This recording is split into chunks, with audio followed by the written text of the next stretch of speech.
Red Bull's Laurent Mekies is aware that his team's continuation of the current car developments will come at the expense of next year's challenger, but he feels it is the right direction for the team to go in.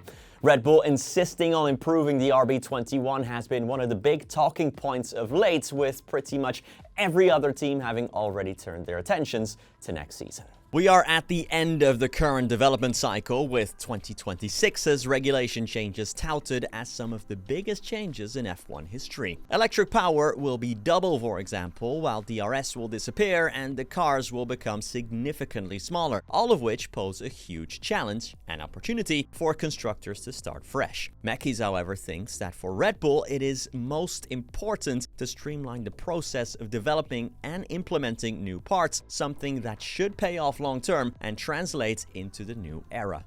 Quote, "We are doing it this way because we think, for us, let alone the other guys, it's a net gain. We validate our approaches. For 2026, if we thought it would compromise it, we would not be doing it. We know there is a price to pay, we think it's reasonable, and we think it's worth it. Of course, it comes at a cost, undoubtedly, to the 2026 project. But we feel it's the right trade-off for us without judging what the other guys are doing." Alpine's Flavio Briatore has revealed that the team stopped all development on the current car after the technical directive regarding flexing front wings that took force back at the Spanish Grand Prix in May.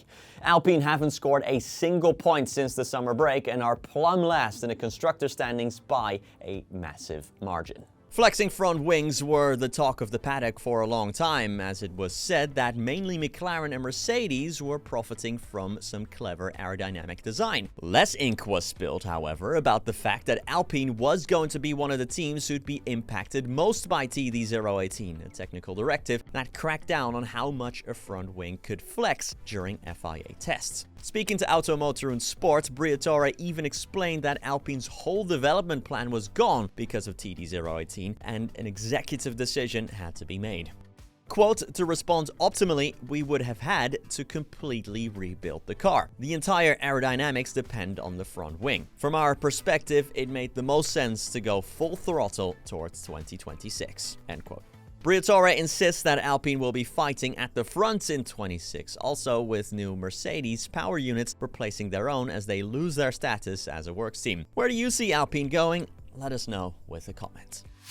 Last year's heavy rain gave us a lot of postponing, but also an absolute classic of a race around Interlagos, and there is a lot of downpour forecast again for this weekend's running. The Grand Prix itself won't be as wet, but the sprint very much will be. The 2024 Sao Paulo Grand Prix saw qualifying being cancelled on Saturday because of the unrelenting rain, meaning it was not until Sunday morning. The race itself was earlier in the day as well to prevent running during a heavy storm, and we got served an absolute classic as Max Verstappen won the Grand Prix from P17, while both Esteban Ocon and Pierre Gasly finished on the podium for Alpine. Looking ahead to this weekend's forecast, Saturday should be full of rain and thundery showers, especially in the morning, which is when the sprint race is due to take place, with qualifying later in the afternoon. On Sunday, light rain is expected to appear during the Grand Prix, but nothing as heavy as last season. Although, as we all know, the weather in Sao Paulo is very unpredictable. We can't wait to see another classic Grand Prix.